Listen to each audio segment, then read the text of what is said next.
Deu 18 horas, vamos começar, pessoal?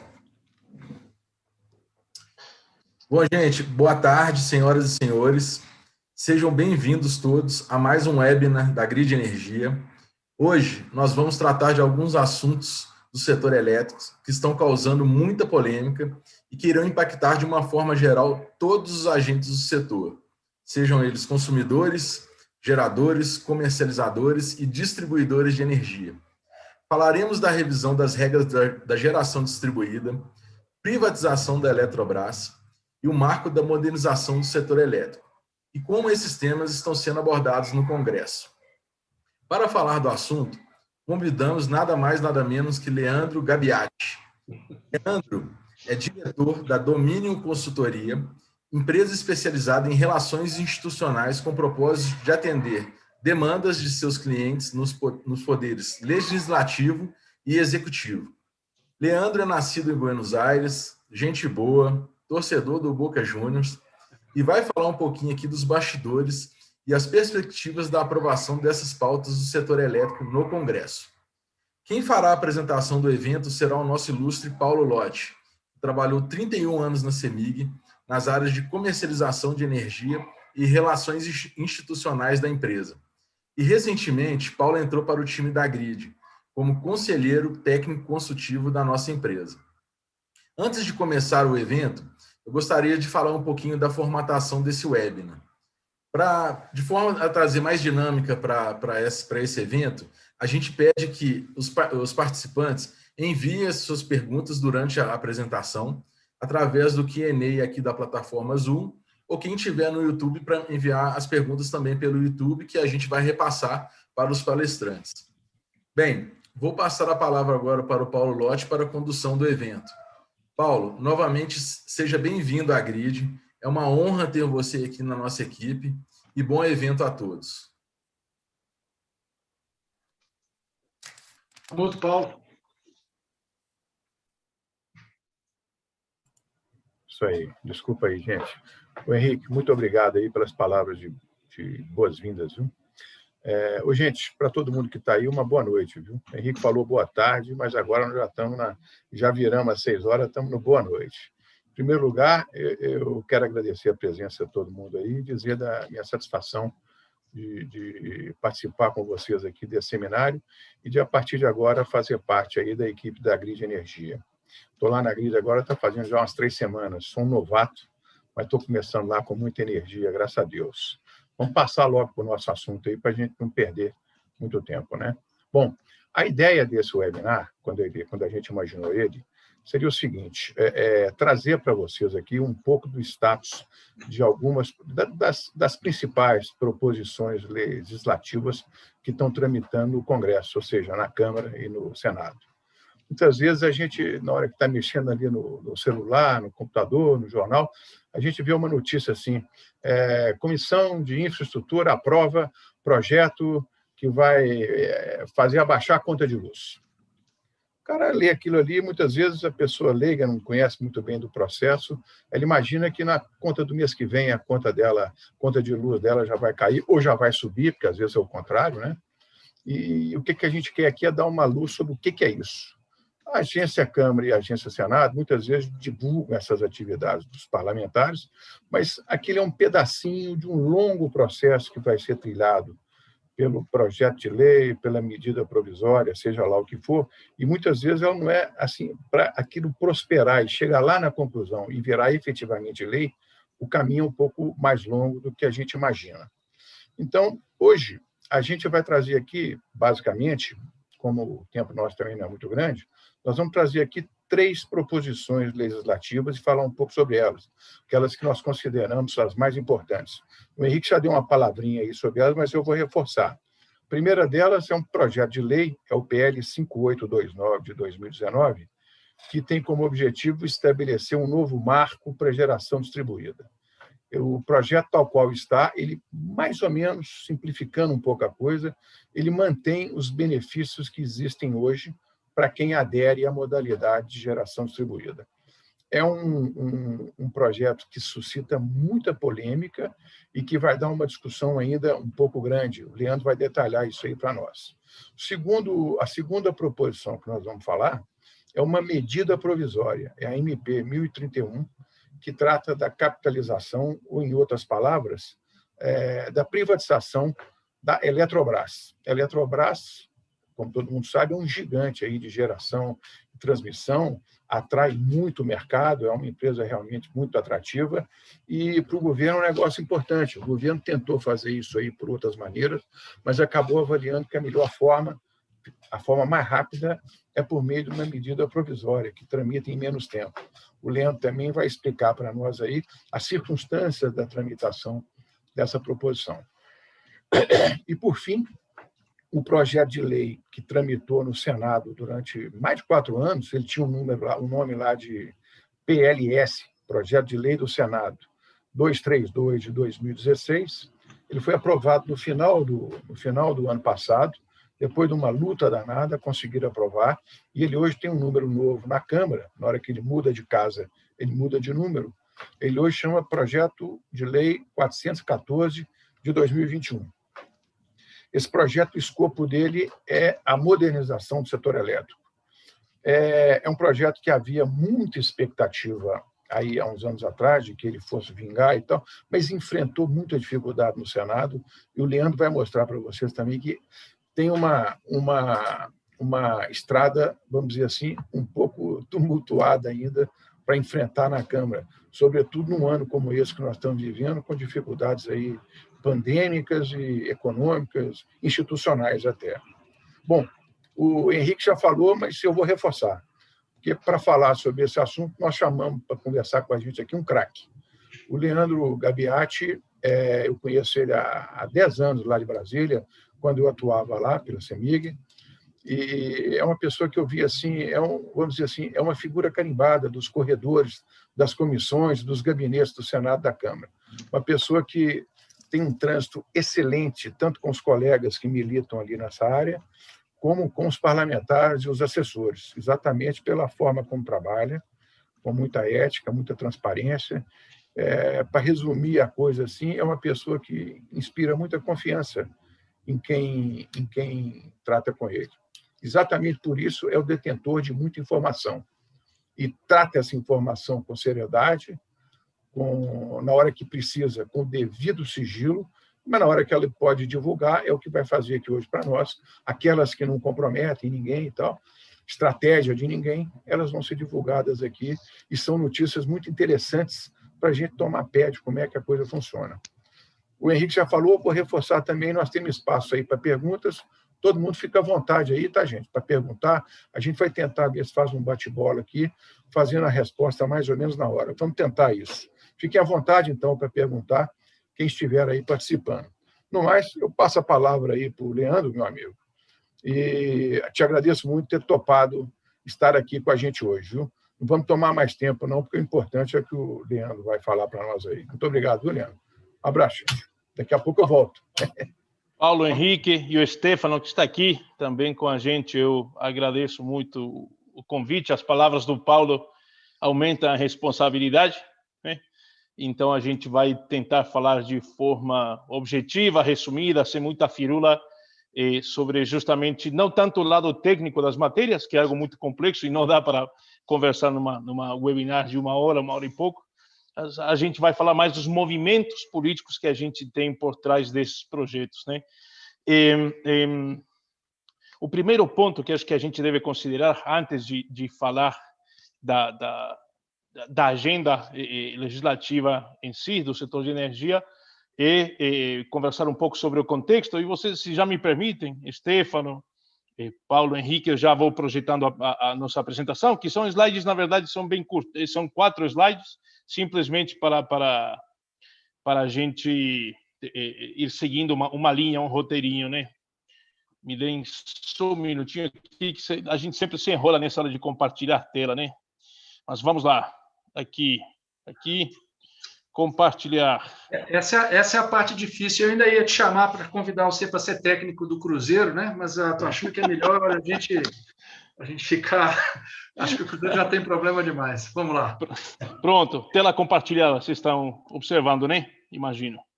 Ok? Maravilha. Sumário, então, que o Paulo mencionou, são os 3 projetos mais quentes que a gente tem. Acho que, basicamente, esses 3 assuntos vão dominar a pauta do Legislativo nesse ano de 2021. Então, foi muito acertada a proposta do Paulo e da Grid Energia em propor exatamente esses 3 assuntos aqui. Projeto de lei 5829, geração distribuída, capitalização da Eletrobras e, por último, o novo marco regulatório, né, de modernização do setor. Vamos falar um pouquinho antes sobre o contexto que tem a ver justamente com a pandemia. Não tem como a gente não falar de pandemia, e para conversar sobre energia e como os projetos vão tramitar, ou qual é a perspectiva, nós temos que falar do contexto político no qual eles vão se inserir, né? Então, é certo que nessas semanas que vêm de abril, eventualmente maio, incluso junho, isso aí dependerá um pouco do processo de vacinação, dos números relativos à pandemia, sobre positivos e falecimentos, né? A Câmara e o Senado não têm como escapar desse clima e dessa agenda. Então, é certo que praticamente até junho, provavelmente, e lamentavelmente, a gente terá uma pauta muito focada em pandemia, em medidas, né, que tendam a favorecer a vacinação ou que tratem sobre auxílios econômicos ou medidas que, de alguma forma, diminuam esse impacto econômico que o Brasil está sofrendo. No entanto, há um ponto importante que a gente deve considerar, que é a necessidade do presidente Arthur Lira. A gente vê ele aí na foto comandando a mesa da Câmara, o novo presidente.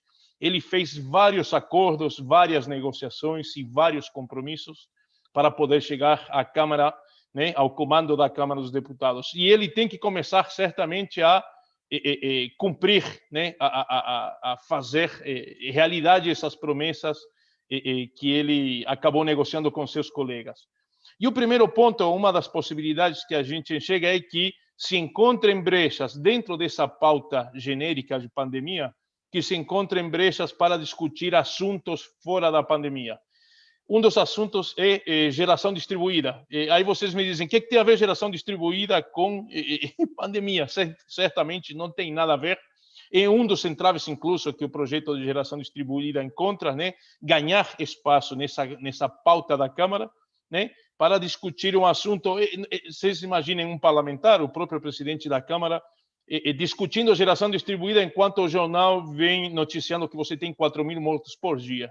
Então, há uma incongruência, né, há algo que não bate muito bem. Então, a pauta de energia, não só o projeto de geração distribuída, mas qualquer outro assunto, enfrenta essa barreira política, e que é natural, né? Mas, por outro lado, insistimos, o presidente Lira deve cumprir acordos, e um dos acordos que ele fez é com o deputado Lafayette de Andrada. Eu já passo aqui o próximo slide, incluso, que temos ele aqui como figura. O deputado Lafayette de Andrada, ele vem se destacando, está no primeiro mandato na Câmara, mas vem se destacando muito. Ele relatou, no ano de 2019, o Código de Energia Elétrica, uma matéria que pretende condensar toda a legislação do setor, só que aí ele foi um pouco além, um pouco não, bastante, eu diria, né?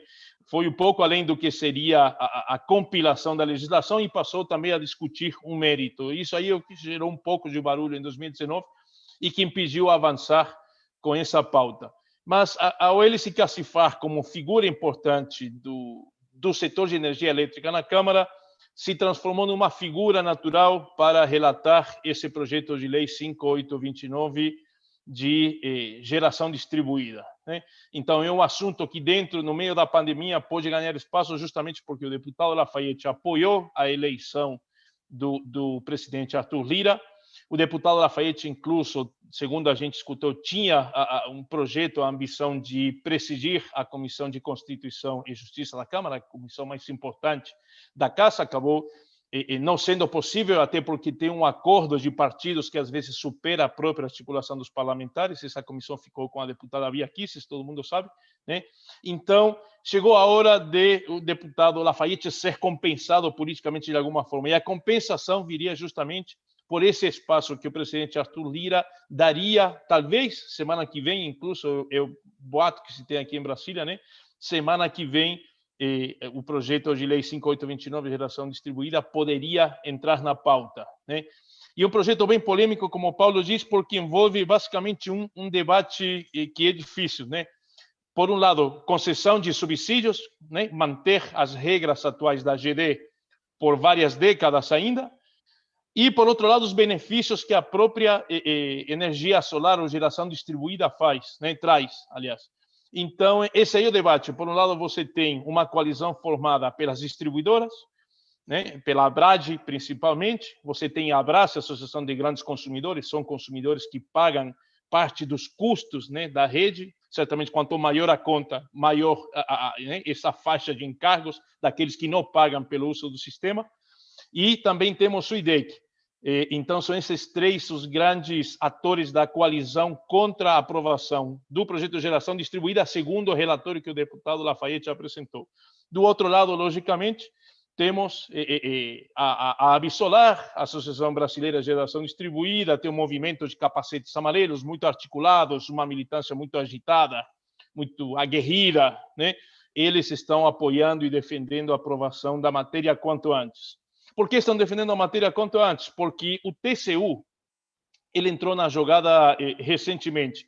No final de novembro, vocês sabem que o TCU está atento a diversos assuntos, né? E o TCU reparou que as regras atuais de geração distribuída que foram implementadas pela ANEEL em 2012, elas estão trazendo dois problemas ao sistema de energia: subsídio cruzado e falta de transparência justamente sobre esse custo que a geração distribuída tem no sistema. Ninguém sabe, né? Como você não tem uma legislação específica, não tem uma legislação que diga tanto da CDE vai para geração distribuída. Não tem. É um cálculo que todo mundo tenta calcular, mas que ninguém sabe de fato quanto que é, né?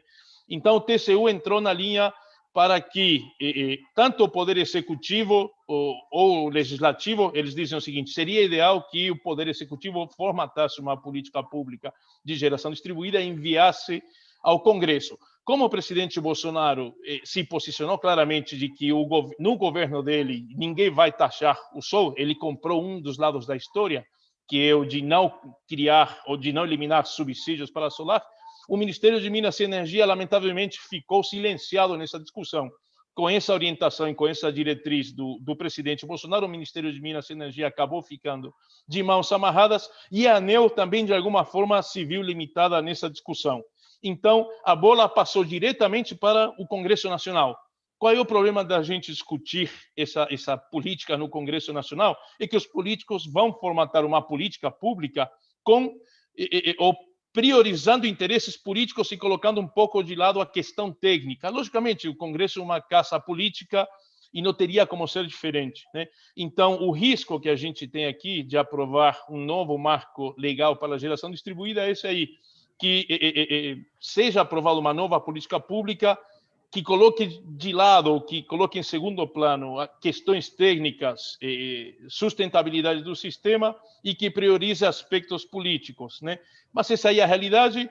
O governo se omitiu, o Poder Executivo se omitiu, a bola hoje está no Congresso. A ANEEL, incluso instada pelo Tribunal de Contas da União, apresentou uma carta dia 31 pedindo mais prazo e dizendo que até junho a ANEEL vai resolver justamente como ficará esse subsídio para a energia solar. Diante desse movimento de TCU e ANEEL, o pessoal da Solar, logicamente, correu ao Congresso e disse: olha, vamos aprovar um projeto de lei para termos um novo marco regulatório antes de que a ANEEL se pronuncie, né, e atenda a demanda do TCU. Pois não, Paulo? Leandro, só te interrompendo um pouquinho, porque tem uma pergunta aqui que é exatamente sobre esse tema que você está abordando aí. Pois não. O Rodrigo Passos de Freitas pergunta aqui: a revisão da 482, essa que você está falando aí, vai ser discutida em 90 dias na ANEEL. Uhum. É o que ele fala aqui. Os senhores acreditam que o trâmite no Congresso, ainda passar para o Senado e sanção do PL 5829, termine antes disso? E aí ele comenta, ele expõe aqui a opinião dele: a revisão é muito prejudicial para a GD. Leandro, o nosso tempo para esse projeto aí está acabando. Então, responder isso aqui, a gente passa para o outro bom, já. Senão nós... Eu estava aqui, exatamente, já estava indo para a conclusão. Justamente, Tá, a perspectiva que a gente tem sobre o 5829 é de aprovação na Câmara. No entanto, essa matéria ainda segue para o Senado. E aí uma questão importante... Exatamente. Então, é provável que no Congresso você não tenha a velocidade que a ANEEL terá. Eu duvido, eu acho que a Câmara aprova nessas próximas semanas, provavelmente, mas o Senado é outra discussão. No Senado, a dinâmica política é diferente. A Câmara é muito mais suscetível a esse tipo de pressão que os capacetes amarelos fizeram, mas o Senado funciona diferente. Então, você tem uma coalizão na Câmara de deputados que, de alguma forma, estão se beneficiando legalmente do negócio da GD, se não são eles, são familiares que têm empreendimentos em relação distribuída, um negócio muito grande.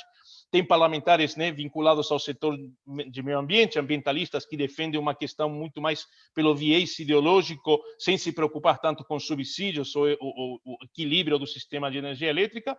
E aí tem uma grande faixa de parlamentares que não tem muita informação e que vai se orientar certamente por como os líderes partidários e outros colegas vão se posicionar no debate. Então, resumindo aqui a pergunta, passa na Câmara nessas próximas semanas, no Senado é difícil saber como é que vai se dar a discussão, começará do zero, e parece complexo, pelo menos por enquanto, eu diria com menos chance de o Senado dar uma resposta antes da ANEEL. Certamente o pessoal da Solar vai para cima do Senado, o pessoal dos grandes consumidores, SIDEC, e distribuidoras também vai firme para o Senado.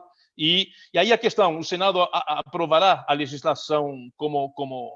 Opa, eu estou aqui mexendo sem querer. O Senado aprovará a legislação do jeito que a Câmara mandou ou ainda modificará o texto e mandará de novo para a Câmara? Ou seja, há uma série de nuances aí ainda indefinidas e um jogo muito forte, muito pesado na Câmara. Paulo. Ok, Leandro, podemos passar então para o próximo tema. Andiamo. Aí, né? Vamos lá. Assunto tranquilo também aqui na Câmara. A medida provisória, eu coloquei 1021, vocês me desculpem, erro de digitação aqui, né, que a gente sempre comete. A MP, na verdade, é a 1031. Apesar de ser uma MP muito importante, que envolve muitos interesses, preliminarmente tem uma tramitação muito mais tranquila, muito mais de convergência do que tem o projeto de geração distribuída, né? Então, o que a gente tem aqui no caso da MP é um grande consenso em torno da medida provisória a partir da inclusão dos artigos 6, 7 e 8 na MP, que criam fundos regionais, e esses fundos regionais, logicamente, terão um comando político, né? E certamente os parlamentares da Câmara e do Senado terão influência sobre, né, a coordenação desses fundos. Cada fundo administrará aproximadamente 300 milhões de reais por ano durante 10 anos, ou seja, teremos que cada fundo terá aproximadamente 3 bilhões de reais durante uma década, ou seja, é um incentivo muito grande que o governo teve que conceder para destravar a possibilidade de capitalização da medida provisória na Câmara. O deputado Elmar Nascimento, do Democratas da Bahia, vocês estão vendo aqui na imagem, ele está, apesar de não termos uma movimentação formal evidente na Câmara, ele está trabalhando muito bem nos bastidores seu relatório, está tentando construir um consenso, tudo indica que ele vai manter o arcabouço, aquela espinha dorsal da MP que o governo mandou para o Congresso. Eventualmente haverá algum tipo de emenda que aumente ainda mais os benefícios para os parlamentares, talvez aumentando a quantidade, né, o quantitativo nesses fundos, mas tudo indica, o clima, né, tudo indica que a medida provisória tende a avançar entre final de abril, maio e até junho no Senado. Eu faria só um chamado de atenção aqui, Paulo, sobre essa situação do governo com a sua base, ok? Temos o problema do orçamento hoje, da indefinição das emendas, né? Assunto que está em discussão, que é o que está tomando Brasília hoje, e tem que ver como é que ficará a relação entre executivo e legislativo depois da resolução dessa questão orçamentária. Eventualmente, a gente pode ter algum barulho, algum atraso proposital, incluso na tramitação da MP, né? Para sinalizar algum tipo de limite dos aliados ao governo, mas continuamos mantendo a tendência de que a MP passa, até porque tem um jogo de interesses já bastante, né, um arranjo bastante bem feito e que incentiva a aprovação da medida provisória.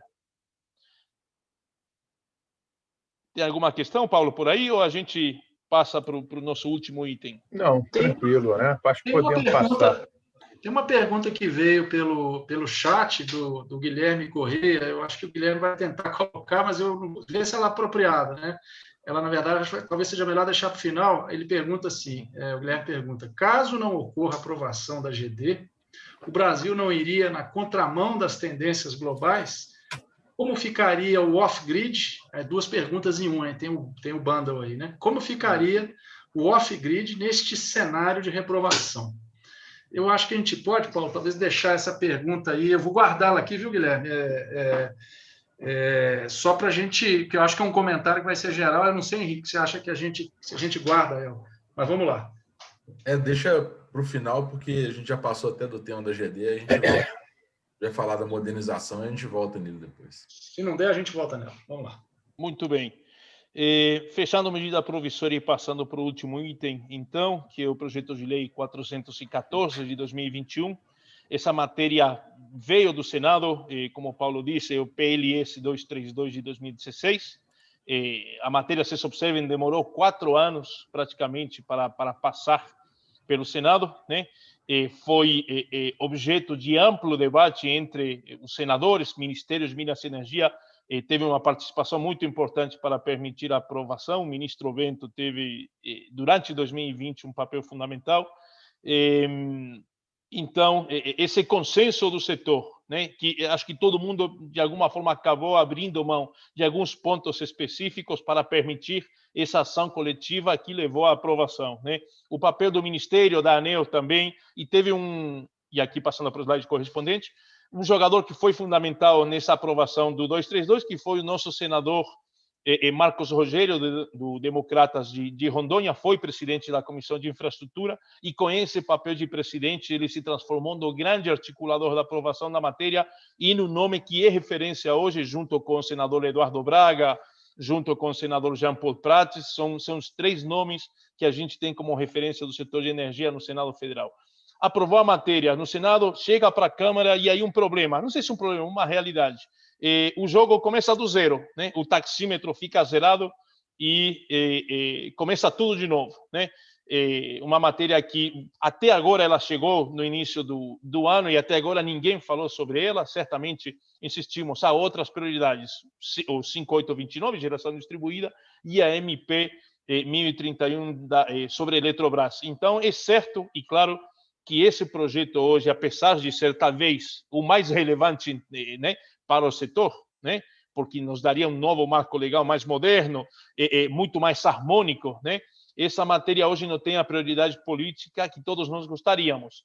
Não há probabilidade, não há chances de que essa matéria ande no primeiro semestre. O cenário mais otimista que nós temos sobre o 414 é que ele avance só no segundo semestre. Agora, insistimos, é um cenário otimista. Pode avançar de alguma forma durante o segundo semestre, mas tudo indica que ficaria, qualquer tipo de aprovação, de movimento positivo, ficaria só para 2022. E aí o problema, chegamos a 2022, temos ano eleitoral, a partir de abril, maio, o Congresso já entra em um outro ritmo, uma outra sintonia política. Então, o cenário, lamentavelmente, não é tão positivo quanto nós queríamos sobre o 414. Mas política muda, há movimentos que às vezes aparecem de onde a gente não espera. O Ministério de Minas e Energia certamente tende a se movimentar para tentar acelerar a tramitação da matéria.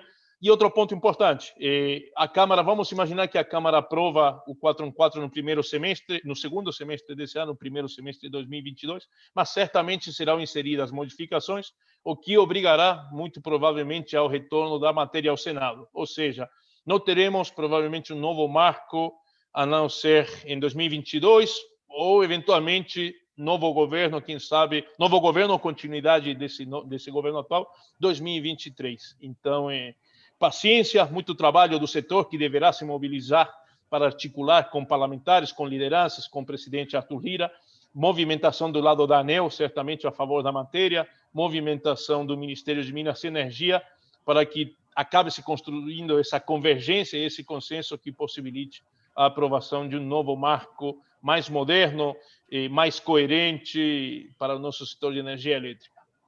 Paulo, Henrique, Leandro. Stefano. Leandro. Pois não. Você está ouvindo aí? Perfeito. Apareceram claro. duas perguntas aqui. Nós vamos ter que dar uns passinhos para trás. A nossa vida aqui é assim, né? Aliás, a vida é assim. A gente anda para frente e, de repente, tem que dar uns passinhos para trás. Porque o importante é dar 2 para frente e 1 para trás. Agora, 1 para frente e 2 para trás não dá. É isso aí. Mas olha aqui. O Vitor Costa fez uma pergunta aqui sobre a MP 1031. Aliás, é pergunta de quem entende do processo. Ele pergunta aqui, a MP 1031 vai passar mesmo em rito sumário, sem nenhuma audiência pública? Tem clima? E aí? Boa questão. Vamos responder para o Vitor o seguinte, Vitor, nesse esquema de pandemia que nós temos, o Congresso aprovou uma resolução que abrevia, né, diminui o rito de tramitação. O espaço em que se dava esse tipo de discussão e de audiências públicas era a comissão mista, né? Uma comissão de deputados e senadores focada em discutir o mérito da matéria. O relator dessa comissão mista era a figura-chave, né? Porque ele tinha a caneta. Depois, para você alterar o texto no plenário da Câmara e do Senado era muito mais difícil, então a oportunidade e o espaço para mexer, para tentar, de alguma forma, ajustar o texto era a comissão mista. A comissão mista foi eliminada justamente para dar celeridade ao jogo e voltamos a um esquema muito parecido ao de anos atrás, em que você não tinha comissão mista, né? A comissão mista foi instalada, estava já na Constituição, mas nunca funcionou, né? Ela começou a funcionar por determinação do Supremo, querendo fazer cumprir a Constituição.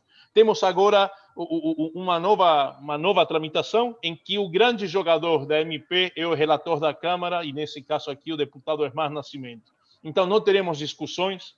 Eventualmente, alguma comissão como Minas e Energia ou como a Comissão de Infraestrutura no Senado podem fazer alguma audiência pública, mas, lamentavelmente, essas discussões não terão grande relevância. O jogo hoje está concentrado no deputado Hermán Nascimento, que é o relator, que está com a caneta na mão e está negociando justamente seu relatório, seu texto, para poder aprová-lo provavelmente na última semana de abril, primeira semana de maio, talvez, segunda semana de maio, dando uma faixa, talvez, de 3 a 4 semanas, lembrando que a MP perde a eficácia na terceira semana de junho.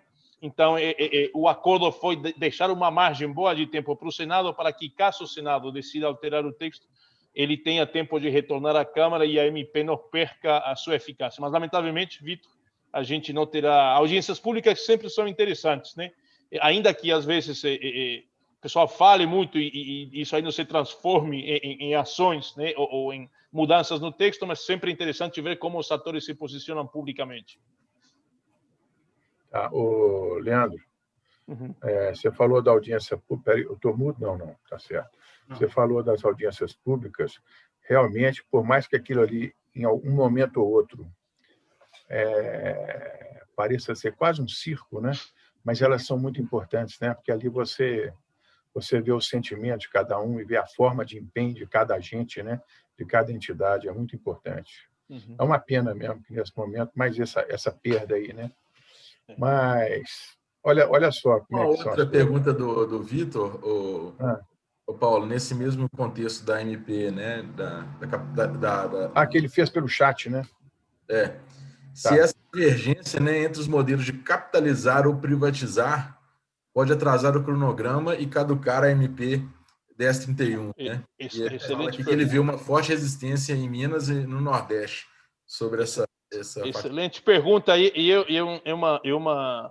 a gente interpretou da mesma forma, porque você tem uma MP que todo mundo acabou elogiando, né? Dizendo, ou seja, semanas atrás o presidente Lira da Câmara, o presidente Pacheco do Senado, elogiaram muito a MP porque ela seria uma versão light, né? De privatização, né? Um modelo de capitalização, e isso aí diminuiria resistências no Congresso. E o interessante é que logo depois da chegada da MP, e isso aqui não foi casualidade, o deputado Hermán Nascimento, o relator na Câmara, apresentou um plano B de privatização, justamente optando por uma visão mais radical de privatização, né? E certamente uma versão mais radical da privatização geraria maiores resistências e dificultaria certamente a possibilidade de aprovação da MP. Aqui o que a gente vê é mais que nada você sempre tem processos de acomodação de interesses.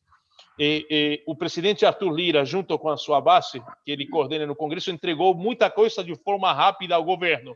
Entregou a autonomia do Banco Central, entregou a PEC emergencial, passou a lei do gás. De repente, o Congresso entregou muita coisa e o governo comemorou muito. Agora, a gente está num novo processo de acomodação, ou seja, a bola agora está no pé do governo, né? O Congresso está dizendo o seguinte: olha, a gente já entregou bastante, agora a bola está no pé de vocês. Essa insinuação do relator, deputado Elmar Nascimento, pode ser um pouco lida nesse contexto, né? Dizer, peraí, vem cá, o governo não está entregando tudo que a gente negociou. Então, se o governo não entregar tudo aquilo que a gente negociou, eu tenho aqui na manga um plano B de privatização da Eletrobras. E esse plano pode dificultar a aprovação da matéria. Ou seja, é todo um jogo né, nas entrelinhas e de acomodação de interesses, por assim dizer. Então, esse plano B que foi insinuado, a gente entende que é simplesmente né, é uma carta que foi colocada na mesa, mas que provavelmente vai ser retirada. Aliás, estão dizendo aqui em Brasília que essa carta já foi retirada, incluso, e que o relator trabalha só com o plano A, que é a MP na versão apresentada pelo governo. Mas se o governo não entrar na linha, ou não jogar e dançar segundo a música toca, você tem um perigo de que o deputado Elmar Nascimento, junto ao presidente Arthur Lira e os colegas deles, forcem um pouco a barra e tendam a forçar um pouco aí com o texto do relatório da MP e se passa de uma capitalização literalmente a uma privatização.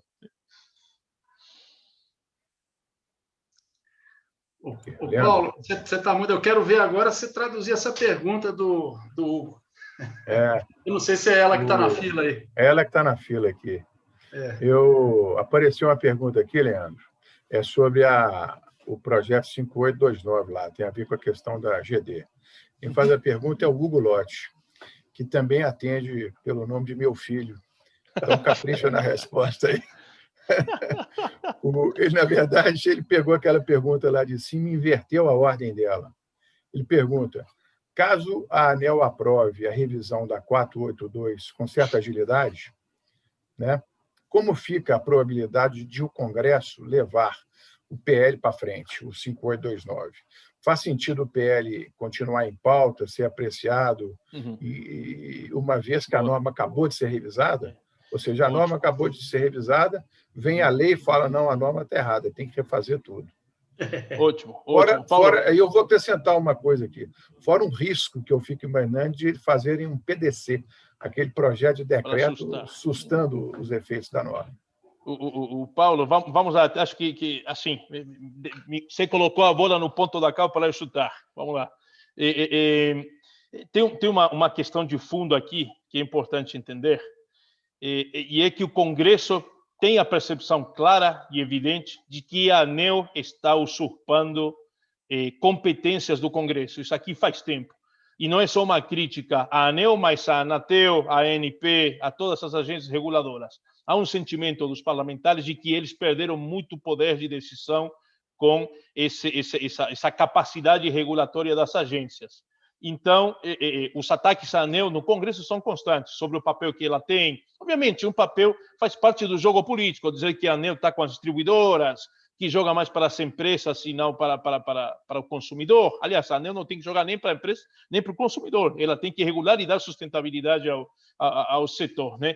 Mas há um sentimento muito grande e essa questão da GD justamente entrou nesse momento político sensível. Então, é certo que se a resposta institucional da ANEEL sair antes da aprovação da lei, os congressistas vão ligar muito pouco, lamentavelmente, vão ligar muito pouco para o critério técnico que a ANEEL dará e vão querer priorizar a sua postura política, né? E insistimos, o Congresso é uma casa política e não técnica, então o que deve prevalecer provavelmente será essa vontade política do Congresso, ainda que você tenha efeitos negativos, eu diria, na sustentabilidade financeira e sistêmica do setor com a aprovação de um projeto de lei como 5829.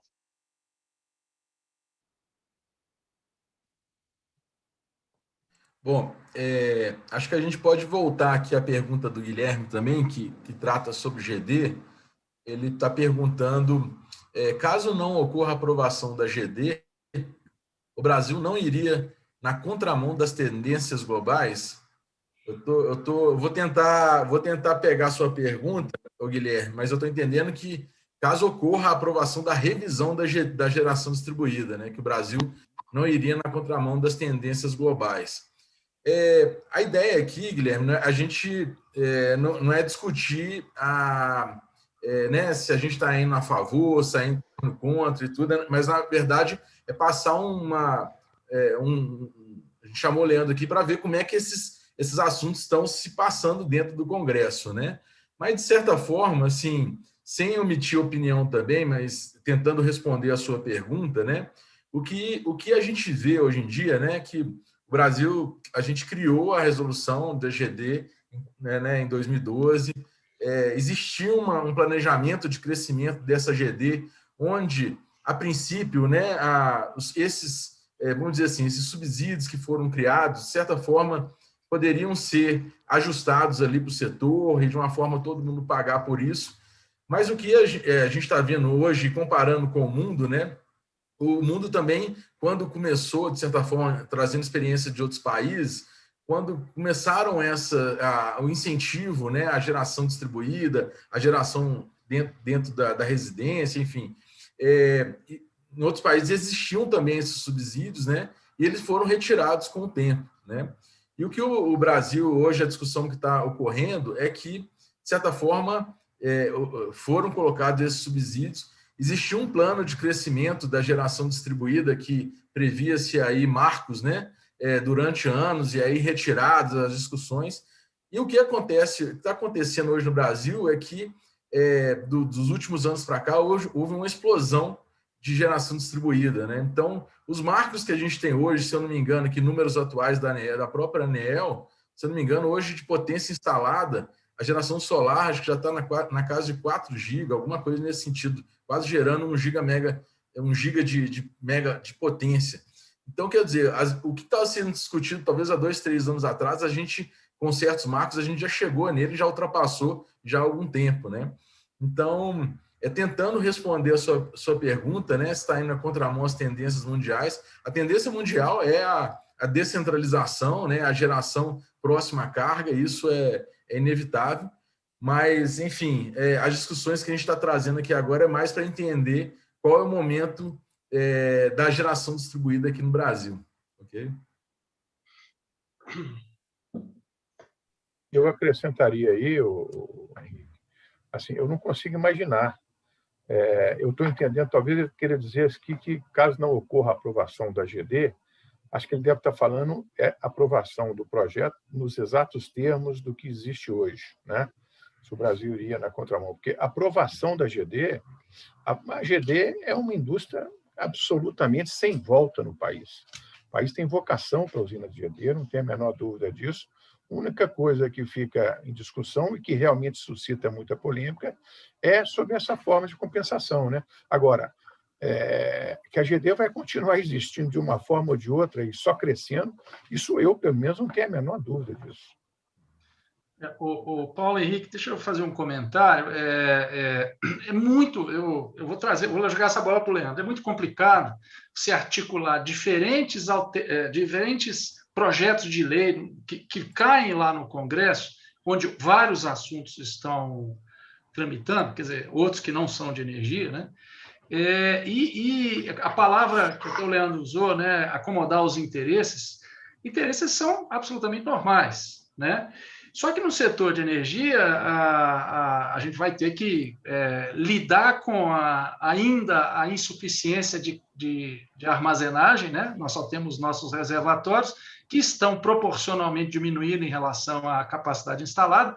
Nós estamos aumentando a nossa capacidade de geração e não estamos aumentando a nossa capacidade de armazenagem por enquanto, né? Por enquanto, a gente só tem armazenagem em água, em reservatório hidrelétrico, que anda meio escasso, né? E a gente deve crescer. Então, a gente não pode esquecer disso. Aí tem um fator que ele é da execuibilidade. Nós somos 80 84 milhões de consumidores, e mais ou menos 1 milhão de consumidores respondem por metade da energia. Os outros 84 somos nós que estamos em casa com o nosso CPF, né? Então, esse é o espaço que vai ser da GD, isso que o Paulo falou, ele vai acontecer. Aqui eu estou emitindo opinião mesmo de alguém que está militando há 30 e poucos anos aí no setor de energia, né? Se for contar o tempo, mais do que quase 40, e é simplesmente o seguinte, a gente planejou um sistema há 30, 40 anos atrás, executamos, não podemos esquecer que nós temos um sistema realmente interligado, pouquíssimos países têm isso, a Europa tem muita dificuldade de fazer isso, o Japão não é interligado, mas tem 50, 60 Hz separado, o Canadá tem leis diferentes por estado, eles têm dificuldade, inclusive, de fazer trânsito de energia entre os estados, e nós ainda estamos lidando com alguns riscos de submercado e tudo. Mas hoje a gente discute que um pedaço pequenininho do território nosso vai ser sistema isolado. Então, para a gente, eu vou dar uma de poliana, eu acredito que a gente tem um trabalho importante para fazer para o futuro. A gente chegou até aqui com um modelo que criou alguns problemas graves, principalmente que a gente tentou estimular e integrar, fazendo o rateio do custo entre os consumidores, talvez essa seja a grande, pensando só em modelo, né, a grande injustiça. E aí, dentro desse contexto, por exemplo, privatizar a Eletrobras talvez nem seja tão grave assim, a gente tem que dar a chance para a Eletrobras continuar crescendo, não tem nenhum problema ter uma empresa grande de energia e que seja ágil, que seja capaz de fazer esse trabalho. A GD tem o lugar dela, junto com a GD, daqui a pouquinho vai virar umas baterias, as baterias pequenas, as baterias médias. É muito provável que o custo de investimento da solar, assim como vem acontecendo com a eólica também, continue caindo. Nós provavelmente podemos pleitear, como país, de sermos até um grande produtor ou um produtor importante, né? Competir com a China, nesse caso, é mais complicado, mas não tem dificuldade nenhuma da gente rever isso, né? Então, isso agora temos que acomodar, temos que fazer essa acomodação. E aí vem o jogo político, que não é um jogo, né? São interesses, as pessoas precisam se acomodar lá. Leandro, tem uma pergunta que entrou do Felipe agora, mas eu queria fazer uma pergunta para você. Fazendo uma árvore de decisão, o que sai ali na ponta no final desse ano 2021 e o que sai no final de 2022? O que você acha que tem probabilidade? Eu sei que essa é a pergunta mais difícil de hoje. Sim, é difícil porque, né, bolha de cristal ninguém tem, mas a gente acaba que consegue colocar alguns ovos em determinadas cestas, né? Então, a pressão, a maior pressão que você tem hoje é sobre o projeto de geração distribuída. É certo que o Congresso vai provavelmente concluir esse ano de 2021 a aprovação de um novo marco regulatório para a geração distribuída, seja antes ou seja depois da resposta da ANEEL, né?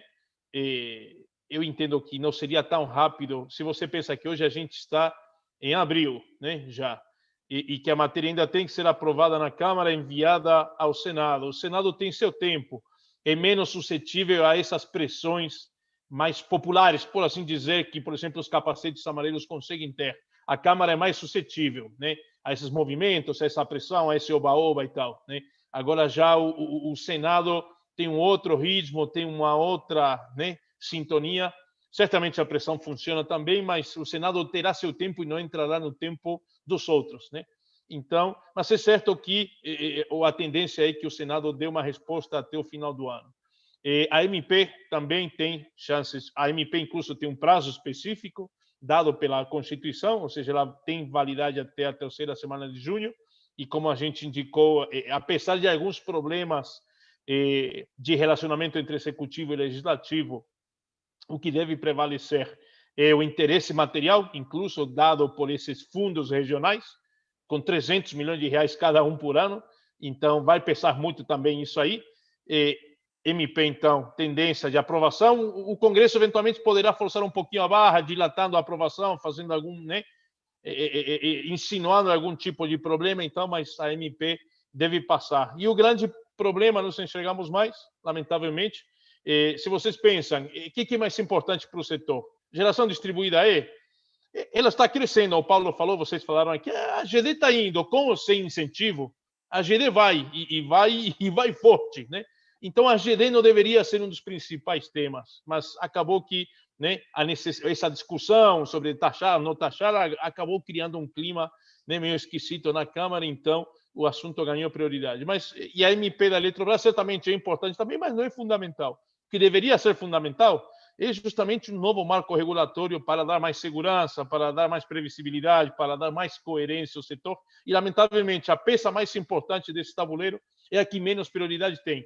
E aí tem uma lógica: o Congresso é uma caça política e se movimenta por interesses políticos. Então, é politicamente interessante para os parlamentares terem um novo marco regulatório? Pelo visto, não é tanto quanto deveria ser. Porque a GD está indo tão firme? Insistimos, porque os parlamentares têm interesses materiais ou ideológicos que são totalmente legítimos, e é isso aí o que incentiva que a GD esteja tão quente hoje na Câmara. Parlamentares se investindo no negócio, familiares se investindo no negócio e ganhando dinheiro, é legítimo, lucrar é legítimo. Pessoas da GD que vão financiar campanhas de parlamentares, que prometem financiamento de campanhas legais via pessoa física. Então, você tem um grande incentivo material que coloca a GD no primeiro lugar, né? E aí também vem junto os ambientalistas, que insistimos, não se interessam muito no equilíbrio do sistema. Então, esse tipo de incentivo ideológico material funciona muito bem no Congresso, e é o que faz com que o top 3, né, que hoje a gente tem, seja liderado pela geração distribuída. E aí vem o outro interesse, que tem a ver mais justamente com questão de governo, prioridade de governo, política do Ministério da Economia. Em segundo lugar, a MP 1031, e por último, no final da fila, o nosso PL 414. Ô, Leandro, nós temos o tempo está chegando no final aqui. Eu ainda quero te fazer uma pergunta sobre um spoiler aí, mas nós temos uma última pergunta aqui, que é do Felipe Araújo. Faz uma pergunta sobre política aí, política do futuro aí. Vamos lá, eu vou ler para você aqui. O dito efeito Lula, entre aspas, pode trazer perigo à tramitação da MP 1031? Na entrevista por Reinaldo Azevedo, ele chegou a falar de Furnas e da Eletrobras, indicando que, na ideia dele, elas não poderiam ser privatizadas, apesar de aceitar a abertura de capital. Acredito que ele se referia a subsidiários, uma vez que a Eletrobras já tem capital aberto, ele comenta aqui. Você acha que isso traz alguma dificuldade na tramitação? Bom ponto, interessante fazer essa relação entre o surgimento do Lula e essa colocação que ele fez. Eu não sei, Leandro, só um segundo, só para dar autoria à pergunta, não sei se eu falei, é o Felipe Araújo. Isso mesmo, você falou, muito bem.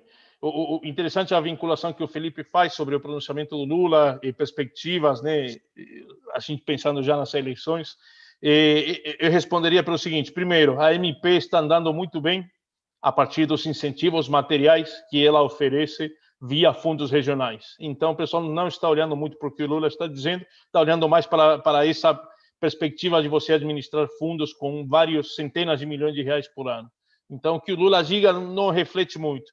E aqui um segundo ponto de vista tem a ver com que, o Congresso hoje funciona da forma que está, que é uma base majoritária do governo, conformada por aproximadamente 300 deputados, e essa base hoje não está olhando para a composição política que poderá ser feita com Lula daqui a 6 meses, um ano e tanto. Então, a MP, por particularidades próprias ou alheias, ela fica blindada, por assim dizer, daquilo que o Lula venha a dizer ou não, ou pretenda fazer com a Eletrobras. A MP vai passar, independente dessa declaração do ex-presidente Lula. Ok. Leandro, uma última pergunta aqui do público é do Evandro Souza. Ele faz um comentário, acho que essa pergunta talvez seja boa de ser respondida pelo Stefano. O Stefano está aí? Está tampado aqui. O Stefano, o Evandro Souza pergunta se, após o projeto de lei aí da geração distribuída, se lá no Congresso não deveria haver uma priorização para aumentar a competitividade da estocagem em baterias, se isso não poderia ser uma prioridade lá do Congresso nesse momento. Um projeto de lei que... O tema bateria. Armazenamento, bateria. Esse tema, ele inclusive, nosso plano é tratar o tema bateria mais uma vez, né, Henrique, em breve, mas no nível mais tecnológico, tendências tecnológicas e tudo. Mas isso bom, primeiro, é mandatório em sistemas isolados, não tem jeito, tem que ter e tudo. Mas para ela ficar mais competitiva, ela tem a ver a bateria, tá? Especificamente a bateria. E bateria é uma forma de armazenagem, de estocagem, não é a única. Vamos lembrar que a gente tem outras, inclusive a gente vai tratar disso em breve. Mas especificamente bateria, o nosso problema não está na bateria, está realmente na nossa falta de competitividade industrial. Aí pode usar para carro, para tudo que a gente fabrica no Brasil, ser competitivo aqui. Então, a gente tem que pegar qual que é o custo do quilowatt-hora armazenável, né? Qual que é o custo médio mundial e o nosso atual, seja lá de onde a gente vai comprar as baterias, tá certo? Isso okay. a gente sempre pede. Queria aproveitar para falar uma coisa, que eu vou ter que sair, é só o seguinte, no projeto de lei, no 1031, da medida provisória da privatização da Eletrobras, a ideia é de aumentar o capital, aumentar a capitalização significa emitir novas ações, essas ações não serão compradas pelo Tesouro, está na lei, e o BNDES vai supervisionar. O BNDES também não vai comprar, tá? Porque ele é parte do Tesouro. Significa que hoje as ações da Eletrobras, que já estão na Bolsa, tá? Ele passa o governo federal como principal acionista, deixa de ser o principal acionista, o conselho muda, o conselho de administração muda, e aí a nomeação da diretoria passa a ser feita por um conselho com outras características. E isso vai afetar a empresa como um todo. Isso é governança, não tem... E é uma forma muito boa de fazer, pode fazer isso até com outras grandes empresas estatais.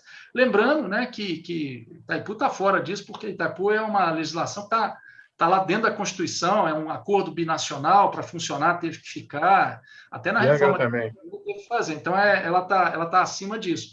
Os outros...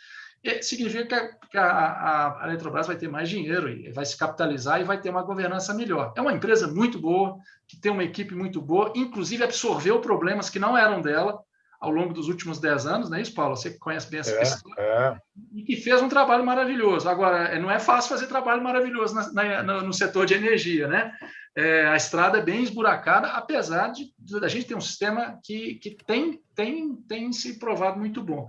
Eu vou pedir ao Paulo, Henrique, ao Leandro, a minha equipe toda, da Grid, a equipe toda aí, os atendentes, eu vou ter que deixar aqui, porque eu estou com uma pequena restrição, tá? Quero dar os parabéns para todos. Continuem aí, porque eu, inclusive, estou vendo mais perguntas chegarem, tá bom? Paulo, Henrique, legal. Leandro, todos os atendentes aí, pessoal, muito obrigado. Um abraço, Stefano, obrigado por tudo. Leandro, Paulo, você quer complementar aí? Eu queria complementar a questão das baterias que o Stefano relatou muito bem. E aí, eu esqueci, me desculpe o nome de quem fez a pergunta sobre baterias. O Congresso, eventualmente, vai ter que decidir sobre uma política de armazenamento. Mas dificilmente essa iniciativa, ou seja, o Congresso, sem menosprezar a capacidade do Congresso, mas esse tipo de iniciativa tem que vir do Poder Executivo. Esse tipo de iniciativa sempre vem do Poder Executivo. Vamos lá, vai ter parlamentares que vão fazer audiência pública, independente de uma proposta ou não proposta do governo. Ou seja, o Congresso vai pressionar, vai funcionar como um ator de pressão a favor de que o governo decida e formate uma política de armazenamento. Mas não será o Congresso que vai formatar. Okay. Né? A força tem que vir de cima para baixo, seja do Executivo para o Legislativo. Ok. Quem perguntou foi o Evandro Souza, tá? Evandro, obrigado, Evandro. Vamos passar para o Henrique aí. Henrique, eu ainda queria fazer mais uma pergunta para o Leandro aqui e depois passava para encerrar. O que você acha? Você quer agora... Você quer complementar? Não, pode. Fica à vontade aí, Paulo. Tá. Vocês estão me ouvindo aí? Não sei se eu estou no mudo. Perfeito, aqui, não, Paulo, alto e claro. Tá. Ô, Leandro, nós estamos chegando na hora aqui de encerrar, porque a gente tem muita responsabilidade com essa questão do horário nosso aqui. Eu ia te perguntar se você tinha alguma notícia, a gente de vez em quando lê, sobre a questão da permanência ou da substituição do ministro Bento. Você Boa tem alguma... Questão. Agora é uma fora do... Vamos dizer, usando a expressão aqui, essa é off-grid. Boa. Paulo, é o seguinte, houve uma grande reforma ministerial recentemente, né? Então, sempre se levanta, né, algum tipo de questão sobre o ministro Bento, a permanência dele ou não. Ele está muito firme, está muito bem na sua relação com o presidente Bolsonaro, mas, logicamente, existem interessados na cadeira do ministro Bento. E esses interessados estão sempre trabalhando, é normal, faz parte da política. Nós temos um fato importante que deve ser considerado, e é que o presidente Bolsonaro cedeu um ministério para a Câmara dos Deputados, né? A ministra Flávia Arruda hoje está no comando da Segovia, uma cadeira que não tem recursos, mas que politicamente ela tem um simbolismo importante, uma cadeira dentro do Planalto. E o Senado agora espera a sua vez de indicar ministro. Essa pressão é lógica e natural, faz parte. Cedeu para a Câmara, agora chegou a vez do Senado, né?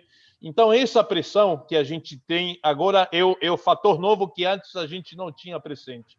Ou seja, não estamos escutando em Brasília nenhum boato que indique que o ministro Bento vai sair ou vai ser exonerado do cargo pelo presidente Bolsonaro, mas você tem um fator político importante e novo no tabuleiro, que é a pressão do Senado por um ministério. E aí você tem dois nomes que encaixariam muito bem de alguma forma. O primeiro é o senador Marcos Rogério, já mencionamos ele, foi o grande artífice da aprovação do PLS 232 no Senado. É o nome que se tornou referência do setor de energia elétrica no Congresso e no Senado. Ele certamente, como qualquer político, tem pretensões, né, ministeriais. Ele seria um dos nomes, né? Incluso é do mesmo partido do senador Rodrigo Pacheco. O senador Rodrigo Pacheco, presidente da Casa, terá um papel importante na indicação de um eventual nome a ministério, né, na esplanada. Os dois são do Democratas. E você tem também o nome do ex-presidente do Senado, o senador Davi Alcolumbre, que também foi fundamental e estratégico para a eleição do Rodrigo Pacheco, né? E ele tem, no assunto energia, uma questão muito, muito importante no âmbito local, no estado dele, que é Amapá. Ou seja, ele é do mesmo partido do Rodrigo Pacheco, Democratas também, e ainda tem, nessa questão de energia, uma prioridade muito grande dentro do estado dele. Ou seja, para ele seria muito importante se tornar ministro de Minas e Energia e tomar medidas que, de alguma forma, o coloquem como aquele que deu solução aos problemas do apagão do Amapá, né? Então, esse aí é o cenário um pouco de hoje. Não quer dizer que o ministro Bento esteja para ser exonerado, mas há uma pressão política certamente em aumento, né? Faz parte do jogo. Tá bom. Ô, Leandro, eu vou te agradecer muito a participação e eu proponho que agora passar a palavra para o Henrique para as palavras aí já de despedida dele. E te agradeço muitíssimo a participação. Como eu falei, muito rica, muito transparente, muito tranquilo, realmente de quem conhece muito, quem vive ali nos corredores das comissões e nos gabinetes. Agradecemos muitíssimo aí sua participação, viu? Ficaram sobrando aqui umas perguntas, eu peço desculpas ao público, mas nós vamos responder uma a uma delas por e-mail depois. Henrique. Beleza, Paulo. Deixa eu só me despedir também, despeço também todo mundo, viu, gente? Muito obrigado, agradeço aí a participação de todos e contamos com vocês aí nos próximos eventos nossos. Isso aí. Pessoal, gostaria de agradecer aí a presença de todos. Oi? Estou mudo? Está no mudo, Paulo. Você está no mudo. O Paulo que está no mudo. O Paulo está no... Olha só, é porque você estava no mudo, Henrique, eu não estava ouvindo. Não, eu estava escutando ele bem aqui, Paulo. Então bem, não. Tá. Então deu uma falha aqui. Desculpa aí. Ótimo. Não, tranquilo. Gente, gostaria de agradecer a presença de todos. Leandro, novamente, obrigado pela apresentação. Acho que trouxe muita clareza aí sobre o andamento desses temas no Congresso. Gostaria de agradecer a presença de todos, tá?